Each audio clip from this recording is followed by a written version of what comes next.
বিসমিল্লাহির রহমানির রহিম। আসসালামু আলাইকুম। শুভ সকাল। কেমন আছেন আমার প্রিয় বন্ধুরা? আশা করি আল্লাহর অশেষ রহমতে আপনারা সবাই অনেক অনেক ভালো আছেন। আমিও আল্লাহর অশেষ রহমতেও আপনাদের সকলের দোয়ায় আলহামদুলিল্লাহ অনেক ভালো আছি। তো বন্ধুরা, কাছে দূরে দেশ বিদেশে যে যেখান থেকে আমার এই ভিডিওটা দেখতেছেন, যে যেখানে যে অবস্থাতে যেভাবে থাকুন না কেন, সবার প্রতি রইল আমার আন্তরিক ভালোবাসা ও শুভকামনা। আশা করি আপনারা আল্লাহর রহমতে অনেক অনেক ভালো আছেন, সুস্থ আছেন। তো আজকেও প্রতিদিনের মতো আমি সকাল থেকে ভিডিওটা শুরু করেছি।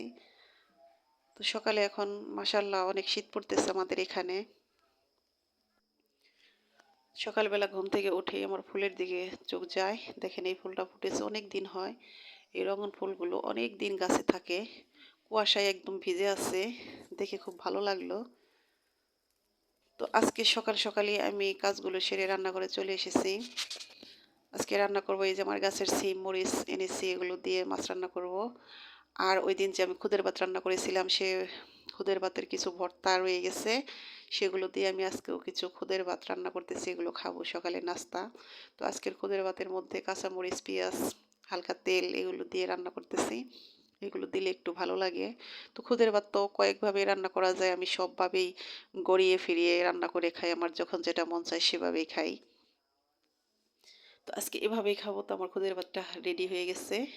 তো এই অবস্থাতে আমি এই রান্নাঘরে আমরা বসে খাবো। আর এটা খাওয়ার সাথে সাথে এটা নামানোর পরেই আমি আমার চুলায় ভাতটা বসিয়ে দেব। কারণ শীতের সকাল অনেক দিন ছোট, দেখা যায় যে সকালের খাবার খেতে খেতেই সকাল 10টা 9টা 10টা বেজে যায়। তো তখন খাওয়া দাওয়া করে আর বসে থাকা যায় না, আবার রান্নার জন্য রেডি হতে হয়। তো যেহেতু সিম্পল খাবার খেলাম, এখন আমি দুপুরের রান্নাটাও বসিয়ে দিয়েছি। কারণ সকাল সকাল রান্না করা যদি না হয় তাহলে দেখা যায় গোসলের একটু বেলা হয়ে যায়, নামাজ পড়তে দেরি হয়, দিন তো ছোট, সে কারণে সব কাজে একটু তাড়াতাড়ি করতে হয়।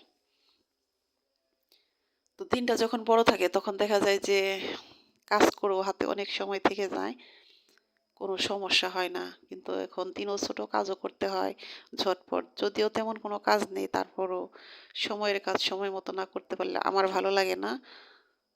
বিশেষ করে রান্নাটা রান্নাটা ঠিক টাইম মতো রান্না করব, খাবো। যদি অন্যান্য কাজ থাকে তাহলে দেখা যায় কাজের ক্ষেত্রে অনেক সময় রান্না করতে একটু এদিক সেদিক হয়, সে ব্যাপার আলাদা। কিন্তু ওরকম তো কোনো কাজ বাড়িতে নেই।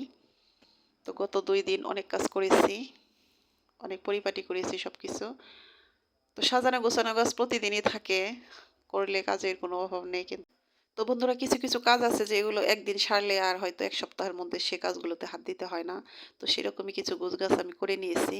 গত 2 দিন বেশ ভালোই কাজ করেছি। তো এই তো আমি আমার রান্নাটা বসিয়ে দিয়েছি, আমার ভাতটা হয়ে গেছে। তারপরে এই যে আমার বাজারও প্রায় শেষের দিকে, আমার ফ্রিজে তেমন কোনো মাছ নেই। তো এটা হলো আমরা নওলা মাছ বলে, নোরা মাছ বলে, রুই মাছও বলে। বড় হলে এটা রুই, তো এটাকে আমরা নোরা মাছই বলি। সে মাছ দিয়ে আমি গাছের সিম দিয়ে রান্না করলাম। আর হলো সিমের ভর্তা দিব। তো আজকে শনিবার, হাটবার আছে, আজকে হাটে আমার হাট করাতে হবে, বাজার আছে আজকে, মাছ তরকারি সবই কিনতে হবে।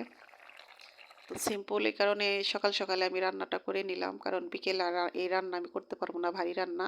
আমার মাছ আনলে ওই মাছ কাটতে কাটতে সন্ধ্যা লেগে যাবে। তো সিমের ভর্তাটাও করে নিলাম। তো সিমের ভর্তাটা খেতে খুবই ভালো লাগে আমার কাছে। আর গাছের সিম তো একদম ভর্তাটা অনেক সুন্দর হয়, আঠালো হয়। তো ভর্তা হয়েছে, তারপরে একটু ডাউল রান্না করতেছি। তো এই ছিল আমার আজকের সকাল আর সরি দুপুরের খাবার। তো এই তো দেখেন আমার ননদ আমাকে ভালোবেসে 2টি কদবেল পাঠিয়ে দিয়েছে। সেদিন আমি গিয়েছিলাম, তো বলছিলাম যে 2টা কদবেল নিয়ে আসার মনে নাই। তো এই কথা বলাতে ও আমাকে অনেক জোর করলো, যেভাবে বাসার নিচেই কদবেল, তো আপনি চলেন। তো আমি আর যাইনি। তো ওই দিন আমার ছেলের কাছে স্কুলে যাই, তখন পাঠিয়ে দিছে। তাও কদবেলটা 2 দিন হয় দিচ্ছে, খাওয়া হইতেছে না। তো আজকে বলতেছে যে খাবো। তো আমার ছেলে বলতেছে যে ওই যে লোকেরা বিক্রি করে, ওরা তো কাঠি বানিয়ে ভিতরে বানিয়ে দেয়, সেভাবে খাবে। আমি বলতেছি ওটা বানানোর দরকার নেই, আমি এভাবে বানিয়ে দিই, তুমি খাও না। সে খাবে না। তো আমি এদিকে কদবেলটা আমারটা আমি মেখে নিতেছি, আমি খাবো। তো ওর জন্য ও কাঠি বানাইতে গেছে, কাঠি দিয়ে মজা করে খাবে। তো বলতেছি ঠিক আছে, তুমি কাঠি বানিয়ে খাও। তো অনেক মজা করে কদবেলটা খেলাম, ভালোই লাগলো। কদবেল একটা অন্যরকম একটা মজার একটা ফল। আমার টক খেতে খুব ভাল লাগে। আমি সব টকই খুব পছন্দ করি, খেতেও পারি। তো বন্ধুরা দুপুর পর্যন্ত আমার এই কাজগুলো ছিল। তো দুপুরের পরে আমার হাট চলে এসেছিল। তো সেই মাছগুলো কাটতে, কাটতে আমার সন্ধ্যাটা গড়িয়ে যায়। তো আমার কিছু কাজ অবশিষ্ট থাকে সেগুলো আমি রাতের বেলায় করে নিতেছি। এই যে আমার ঘরের যে খাটটা দেখতেছেন এই খাটটা অনেক পুরাতন হয়ে গেছে। তো মাঝে, মাঝে ব্রাশ দিয়ে আমি এটাকে পরিষ্কার করি। তারপরে পরিষ্কার হতে চায় না। তো বিছানাটা যেদিনে আমি তুলে ধুয়ে পরিষ্কার করি ওই সময়ে আমি ওই খাটটা পরিষ্কার করি। আজকেও করে নিলাম। তো তারপরে আমি বিছানাটা সুন্দর করে গুছাইতেছি। কিছু কাপড়-চোপড়ও ধুয়েছি সেগুলো গুছাবো।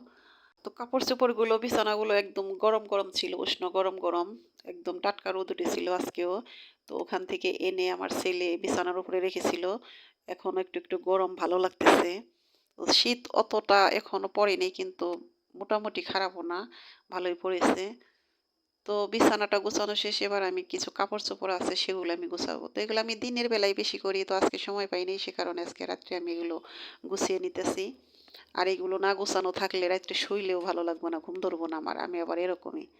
তো আমার ছেলের স্কুল ড্রেস সেটাও আয়রন করে দিতেছি। কালকে আবার এক্সাম আছে ওর। তো বন্ধুরা আমার ভিডিওটা দেখতে, দেখতে এখনও যে বন্ধুরা আমার ভিডিওটা লাইক দিতে ভুলে গেছেন প্লিজ আমার ভিডিওতে একটা লাইক দেন। আর নতুন বন্ধুদের বলছি প্লিজ একটি সাবস্ক্রাইব করে আমার পাশে থাকেন। আপনাদের এইটুকু অনুরোধ করতেই পারি, এইটুকু আবদার আপনাদের কাছে। তো আপনারা সবাই ভালো থাকেন, সুস্থ থাকেন। আল্লাহ হাফেজ, আসসালামু আলাইকুম।